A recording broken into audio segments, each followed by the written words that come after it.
سبب وتفاصيل وفاة شو أيمن نجمة سعودي أيدول. إليكم التفاصيل كاملة، ولكن قبل ذلك لا تنسوا الاشتراك في القناة.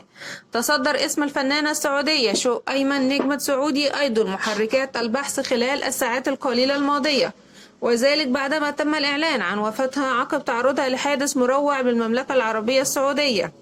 وتسبب الإعلان عن نبأ وفاة الفنانة السعودية الشابة شو أيمن نجمة سعود أيدول في حالة من الحزن الشديد على مواقع التواصل الاجتماعي، حيث تحولت السوشيال ميديا إلى دفتر عزاء للفنانة الشابة، حيث أعلن الفنان السعودي عيسى بن صالح نبأ وفاة الفنانة السعودية الشابة شو أيمن نجمة سعودي أيدول عبر تدوين له عبر حسابه الرسمي بموقع التواصل الاجتماعي إكس تويتر سابقا، حيث كتب: انتقلت إلى رحمة الله تعالى زميلتنا ببرنامج سعودي أيدول شو أيمن، الله يرحمها ويغفر لها، دعوتكم لها.